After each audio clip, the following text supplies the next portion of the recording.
Freedom fight ന്യൂസിലേക്ക് സ്വാഗതം.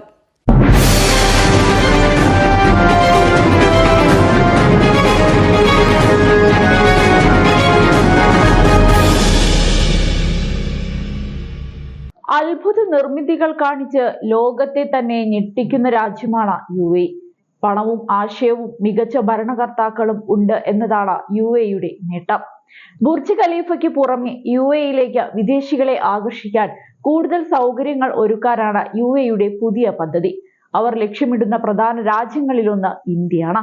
ലോകത്തെ പ്രധാന വിപണിയാണ് ഇന്ത്യ. ഇന്ത്യയുമായുള്ള സഹകരണവും സൗഹൃദവും നേട്ടമാകുമെന്ന് എല്ലാ GCC രാജ്യങ്ങളും പ്രതീക്ഷിക്കുന്നുമുണ്ട്. ഈ സാഹചര്യത്തിലാണ് ഇന്ത്യയിലേക്ക് കടലിലൂടെ റെയിൽ പാതയൊരുക്കാൻ UAE ആലോചിക്കുന്നത്. ദുബായിൽ നിന്ന് മുംബൈയിലേക്കായിരിക്കും പാത നിർമ്മിക്കുക. നാഷണൽ അഡ്വൈസർ ബ്യൂറോ ലിമിറ്റഡിലെ chief consultant Abdullah Al Shehi പദ്ധതി സംബന്ധിച്ച് വിശദീകരിച്ചുവെന്നാണ് ഖലീജ് ടൈംസ് റിപ്പോർട്ടിൽ പറയുന്നത്. UAEക്കും ഇന്ത്യക്കും മാത്രമാകില്ല ഈ പദ്ധതിയുടെ നേട്ടമെന്നാണ് അദ്ദേഹത്തിന്റെ അഭിപ്രായം. പാത കടന്നുപോകുന്ന മേഖലയിലെ മറ്റു രാജ്യങ്ങളിലുള്ളവർക്കും നേട്ടമാകുമെന്ന് അൽ ഷെയ്ഹി സൂചിപ്പിച്ചു. ഹൈസ്പീഡ് റെയിൽ ശൃംഖല നിർമ്മിക്കണമെന്നതാണ് പദ്ധതിയുടെ വിപുലമായ ഘട്ടം. ഇന്ത്യയും UAEയും തമ്മിലുള്ള ബന്ധം കൂടുതൽ ദൃഢമാക്കുന്നതാകും പദ്ധതി. ഇന്ത്യയിലേക്ക് എണ്ണ കയറ്റുമതി ചെയ്യാനും നർമ്മദയിൽ നിന്ന് അധികമുള്ള വെള്ളം UAEയിലേക്ക് അയക്കാനും ഈ റെയിൽപാത വഴി സാധിക്കുമെന്ന് റിപ്പോർട്ടിൽ പറയുന്നുണ്ട്. സാധ്യതാ പഠനം നടക്കേണ്ടതുണ്ട്. തുടർ പഠനങ്ങളും പരിശോധനയും ആവശ്യമാണ്.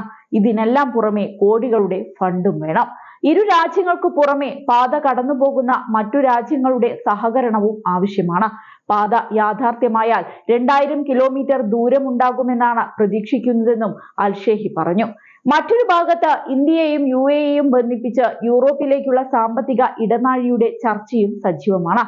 ഇന്ത്യയിൽ നിന്ന് പശ്ചിമേഷ്യയിലേക്കും ശേഷം യൂറോപ്പിലേക്കുമാണ് പാത.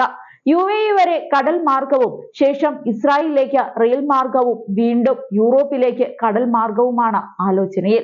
2023 G20 രാജ്യങ്ങളുടെ ഉച്ചകോടി ന്യൂഡൽഹിയിൽ നടന്ന വേളയിലാണ് ഇന്ത്യ പശ്ചിമേഷ്യ സാമ്പത്തിക ഇടനാഴിയുടെ പ്രഖ്യാപനമുണ്ടായത്. ഇന്ത്യക്കും UAEക്കും പുറമെ America, European union, Saudi Arabia, France, Italy, Germany എന്നിവയുടെ പ്രതിനിധികളും ഉച്ചകോടിയിലെ പ്രഖ്യാപനത്തിലുണ്ടായിരുന്നു. ചൈനയും പാകിസ്ഥാനും ചേർന്ന് നിർമ്മിക്കുന്ന പാതയ്ക്ക് ബദൽ കൂടിയാകും ഇത്. ചൈനയിൽ നിന്ന് പാകിസ്ഥാനിലേക്ക് കരമാർഗവും ശേഷം കടൽ മാർഗവുമാണ് ചൈന യൂറോപ്പിലേക്കും ആഫ്രിക്കയിലേക്കും ചരക്കുപാത ഒരുക്കുന്നത്. അമേരിക്കയും ഇന്ത്യയും ഈ നീക്കം സൂക്ഷ്മമായി നിരീക്ഷിച്ചു വരികയാണ്. ഇന്ത്യ പശ്ചിമേഷ്യ പാത കൊണ്ട് പ്രത്യക്ഷ ഗുണമില്ലാത്ത അമേരിക്ക പദ്ധതിയെ പിന്തുണച്ച് രംഗത്ത് വന്നത് ചൈനീസ് പാതയ്ക്ക് ബദൽ ആണ് എന്നതിനാലാണ്. ഫ്രീഡം ഫൈറ്റ് ന്യൂസിനു വേണ്ടി രമ്യ അവിനാഷ്, കോഴിക്കോട്.